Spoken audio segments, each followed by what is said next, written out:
नमस्कार दोस्तों, स्वागत आप सभी का हमारे YouTube channel Alibaba online learning में। आज गाइज हम बात करेंगे मास ऑफ एटम के। क्लास 9 का 4th नंबर का यूनिट है मेजरमेंट्स ऑफ मैटर, उसमें दिया है मास ऑफ एटम।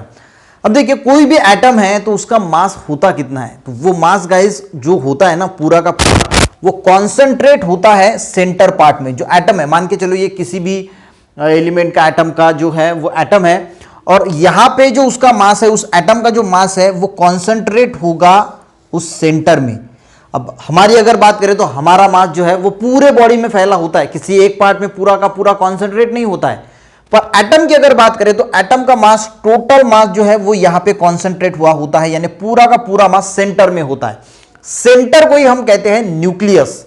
अब इसके अंदर गाइस होता है प्रोटॉन और न्यूट्रॉन। तो जितने नंबर ऑफ प्रोटॉन और न्यूट्रॉन होंगे उनकी अगर हम एडिशन करेंगे तो हमें मिलेगा उसका एटम का मास। समझ में आ गया? तो वो होता है गाइस एटम का मास। अब देखिए, यहां पे लिखा है मैंने, the number of proton and neutron in the atomic nucleus is called atomic mass number.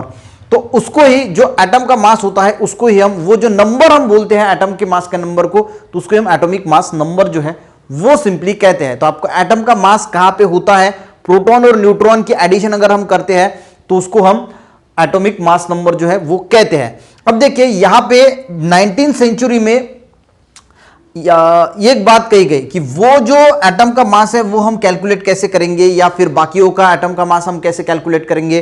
तो यहां पे एक रिलेटिव मास लिया गया हाइड्रोजन का। अब देखिए, जब हम कुछ सब्जी खरीदने जाते हैं, फल खरीदने जाते हैं, मान के चलो कि आप फल खरीदने गए, एप्पल खरीदने गए, तो जो पहले एक वेइंग बैलेंस आता है, अब एक डिजिटल बैलेंस आता है, पुराने जमाने में अभी भी है, वो एक तराजू आता है। एक तरफ जो है एक पत्थर रखा जाता है, 1 किलो का, 2.5 किलो का, आधा किलो का, पाव किलो का, और वहां पे जो है वो एप्पल रखे जाते हैं। अब देखिए, ये जो 1 किलो के एप्पल आपको लेना है, तो 1 किलो का पत्थर जो है वो दूसरे तराजू में रखा गया। तो ये पत्थर जो है इससे रिलेट किया गया, मान के चलो, रिलेट समझ रहा है ना आपको, रिलेशन, इस पत्थर का और इस एप्पल का रिलेशन है। यहां पे 1 किलो का रखा है तो यहां पे भी वो वे करेगा 1 किलो का ही। ये जो पत्थर है इससे रिलेट किया गया है। इस पत्थर का हमें पता है कि 1 किलो है तो 1 किलो देना है, 2 किलो अगर देना है तो 2 पत्थर रखने होंगे 1-1 किलो के, 3 किलो देना है तो 3 1-1 किलो के अगर हम रख रहे हैं, तो इस पत्थर से हम ये वाला जो एप्पल का मास है इसको रिलेट कर रहे हैं इस पत्थर से। आपको समझ में आया? उसी तरह गाइस, ये एटम का जो कितना, हर एटम का मास कितना होगा, ये अगर हमें रिलेट करना है तो 19th सेंचुरी में इसके लिए लिया गया हाइड्रोजन। हाइड्रोजन के एटम का जो मास है उससे फिर रिलेट किया गया बाकी के जो एटम है उनके मास से। अब देखिए, अगर एटम, हाइड्रोजन का एटम है, उससे अगर कोई 14 टाइम अगर हेवियर है तो इसका मास कितना है, इसका मास है 1। अब 1 क्यों है? क्योंकि इसमें एक ही प्रोटॉन है, हाइड्रोजन में एक प्रोटॉन है, न्यूट्रॉन तो है ही नहीं, इसीलिए इसका एटॉमिक मास जो है, एटम का मास कितना हो गया, इसका हो गया 1। अब नाइट्रोजन जो है वो इससे 14 गुना ज्यादा है, 14 गुना ज्यादा हेवियर है। तो हमें कितने हाइड्रोजन लगेंगे इस तराजू में? 14। तो 14 इस तराजू में रखेंगे तो ये वाला जो है वो नाइट्रोजन जो है वो बैलेंस हो जाएगा। तो 14 गुना होने की वजह से नाइट्रोजन की अगर हम बात करें तो नाइट्रोजन का कितना लिया गया, नाइट्रोजन का मास लिया गया गाइस 14। क्यों? क्योंकि वो इतने टाइम जो है वो हाइड्रोजन से 14 गुना जो है वो ज्यादा हेवियर है।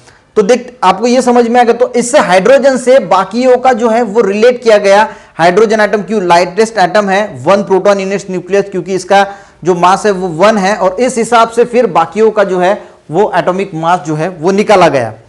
पर गाइस, अगर हम 1961 की अगर बात करें तो यहां पे ये टर्म जो है वो भी सीखेंगे, पर यहां पे देख लेते हैं। Therefore the magnitude of relative mass of various atom, अलग अलग एटम का जो रिलेटिव मास रिलेशन किया गया हाइड्रोजन का दूसरे एटम के साथ, become equal to their atomic mass number. और वही जो एटॉमिक मास नंबर होता है वो इक्वल होता है उसके एटम के मास से। अब यहां पे देखिए, the mass of nitrogen is 14 times that of hydrogen atom. तो नाइट्रोजन का जो मास है वो 14 टाइम्स जो है वो ज्यादा है, और इसीलिए इसका एटॉमिक मास कितना लिया गया, वो लिया गया गाइस 14।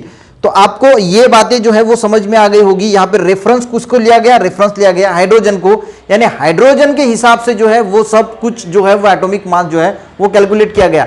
एटॉमिक मास देखिए, एटम का मास न्यूक्लियस में कॉन्सेंट्रेट हुआ होता है। न्यूक्लियस में क्या होता है, प्रोटॉन और न्यूट्रॉन होता है। जितने प्रोटॉन न्यूट्रॉन है उस हिसाब से फिर जो है वो हम एटम का मास लेते हैं। ये सब डिपेंड होता है गाइस हाइड्रोजन के एटम को रेफरेंस, मैंने जैसे तराजू का 1 किलो पत्थर का और एप्पल का एग्जांपल दिया गया था, उस हिसाब से हाइड्रोजन को एक रेफरेंस एटम लिया गया और उस हिसाब से फिर बाकी एटम्स के जो है वो मासेस जो है वो निकाले गए। पर 1961 के बाद गाइस जो रेफरेंस एटम को चेंज किया गया और कार्बन को लिया गया, कार्बन को लेने के बाद गाइस अब यहां पे जो है वो डेल्टॉन का यूज किया गया है, यानी जो कार्बन को लेने के बाद जो हम टर्म यूज करते हैं उसको कहते हैं, वो आप भूल जाइए डेल्टॉन, वो आप बुक में पढ़ लीजिएगा, सिंपल है। अब कार्बन को यहां पे आपको समझ में आ गया कि हाइड्रोजन को हम यूज करके, हाइड्रोजन को रेफरेंस करके जो है वो यहां पे लिया गया 19th सेंचुरी में, और 1961 में कार्बन का यूज किया गया एज अ रेफरेंस एटम, और उस हिसाब से फिर जो है वो हर एटम का जो है वो एटॉमिक मास जो है वो बनाया गया। अब ये गाइस किस प्रकार से यूज किया गया इसको अगर आपको समझना है तो डिस्क्रिप्शन में मैं इसकी एक लिंक दे दूंगा, इस पे मैंने एक स्पेशल वीडियो बनाया है, बेहतरीन वीडियो है, आपको बहुत सीखने को मिलेगा, तो ये देख लीजिएगा वीडियो जो डिस्क्रिप्शन में लिंक है, कि ये जो कार्बन रेफरेंस किस प्रकार से लिया गया आपको बहुत समझने को मिलेगा। वो वीडियो देखने के बाद मास ऑफ एटम ये चैप्टर जो है, ये टॉपिक जो है वो कंप्लीट हो जाएगा। आई होप आप वो वीडियो जरूर देखेंगे और आपको बहुत नया सीखने को मिलेगा, गारंटी देता हूं। डिस्क्रिप्शन में उसकी लिंक मिल जाएंगी। मिलते हैं नेक्स्ट वीडियो में, तब तक के लिए गाइस